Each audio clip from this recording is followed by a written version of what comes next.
Now that there should be no question about the compelling reason to have certification, let me point out some of the key elements that my colleagues have shared with you. They don't just want to verify that you're black. They want to confirm that the company is owned, managed, and controlled by socioeconomically, how did you put it? Social and economically disadvantaged individuals. Now, where's that coming from, Reggie? Are they just coming up with that? Is DOT coming up with that? Everything DOT does must be substantially equivalent to regulatory law. So it isn't somebody making these things up. Well, what about the private sector, Reggie? Does the private sector have these same requirements? Yes. The requirements that we're sharing from the state are shared by private sector corporations. Everything we do is substantially equivalent to law. So we have owned, managed, and controlled. Second piece, day-to-day operation. They will confirm that you are involved in the day-to-day operation. Well, Reggie, the state doesn't have staff to run out to all these different businesses and sit there and watch. What does it do? The state confirms the process, and they provide you a certificate, a certification. That's good for what, a year? It's continuous, but every year you have to. Well, Reggie, why do they have to renew this every year? Because things change. Companies are acquired. Now, in the private sector, they go further. The private sector does not conduct any certification. It defers to an authorized regulatory body, an authorized independent firm. There are two major independent organizations. One is WeBank, Women's Business Enterprise National Council, and we have one here. We have an affiliate here, and NMSDC, which is in Atlanta, it's GMSDC. They certify. Now, what do they look at? Well, let me just tell you what they looked at with Reggie. I had to produce my bank receipts showing that I signed the bank account. I had to produce my corporate papers that shows that I own the stock. I had to produce the evidence of the work we produce. They confirm on behalf of their corporate members that this is legitimately owned, minority-owned firm. So minorities, women. Well, Reggie, why are they doing this for veterans? That's the newest scam, my friends. Everybody and their brother's becoming a veteran. We are now asking, and there's only one agency in the world that certifies veterans in the U.S. It's the U.S. Veterans Administration. So we require that if we're going to call you or list you as a veteran-owned firm, that you also provide. So now that we know about that necessity, we can now talk about some of the ways we can leverage this and make this an added value in seeking new business. Companies want to be able to know, make sure you listen to this term, that they are reaching contractors and suppliers from underutilized groups. Let me say that again. Many of you are new emerging businesses. I've been talking to many of you. They want to be certain that they are reaching underutilized groups. So it is a significant benefit to have been certified as such. Second thing, companies also want to know that you meet their performance expectations. What are you talking about, Reggie? The fact that you're black, the fact that you're Hispanic, the fact that you're a woman is irrelevant if you can't do the work.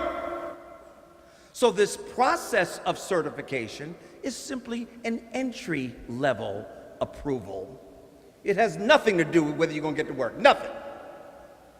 This process that we're talking about here, called supplier diversity, is like a two-pronged fork. On one prong, we populate the pool, the bidding process, with highly qualified, diverse suppliers, particularly from the underutilized groups. We just populate the pool. In other words, we want to make sure that we have, let me give you the term, it's called competitive access. Remember we talked about accountability? Companies and government agencies hold themselves accountable by extending opportunities through competitive access. But that's one prong. Ain't no decisions made. We just populate, we just let out the bid. On the other prong of that two-pronged fork, we have a process called procurement decision making. Now let me share with you where they're going with this now. There are the usual important criteria such as cost, quality, service. It's beyond that now. This is the new normal. Companies are looking for small businesses that offer sustainable products and services. Where are you going with that, Reggie?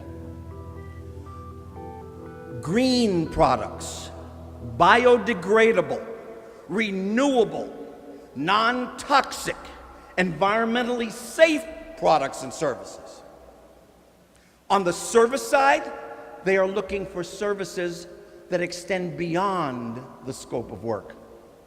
What added value do you bring to the table beyond what's in the specs? Oh, by the way, without additional cost. They want us to do stuff free. No, they want you to show how you distinguish yourself from the competition. What are you saying? I'm saying that we are saturated with vendors in printing. We are saturated with vendors in IT. We are saturated with vendors that do the lawns. We don't need nobody else to do the cleaning. The only way you are going to have a hedge up with the competition is to distinguish yourself from others. That means identifying an innovative and creative component of what you offer that makes you competitively attractive. That means doing some thinking about your customer, because that innovation has to be customer specific. What do you mean? You actually, it's called market research. I have a staff person, she actually, for new customers, she goes on the internet and spends 2 to 3 days slicing and dicing. I just got off the plane coming back from St. Louis. New client, Mercy Hospital, 30 hospitals, $14 billion in spend. I sat down with them and knew more about their company than they did yesterday because my assistant had sliced and, what do you mean? The internet gives you everything. So our value proposition had already, we provided the value proposition that fit with their existing mission. It means everything you do can't be for the masses. It must be customer specific. Very, very important. All right, having said that, we now know the environment. We don't have to get into tit for tat on certification. We know it's essential. We've got to know how to leverage it so that we get in. All it does is get you in the door. It gets you in the door and prepares you. As a matter of fact, many companies now are not only insisting that you be certified, but they're insisting that you provide added value in whatever it is you're doing. And most of that added value is focused now, listen to this, on cost reduction and cost avoidance. That RFP you got, that bid you got, show them how you can reduce those costs instead of just quoting back how much it's going to cost. You follow? Everybody feeling me on this? Okay. That's the new normal. This is 35 years of application in both private sector and government, and I can assure you, this forum is for you. You need to walk out of here and apply these things.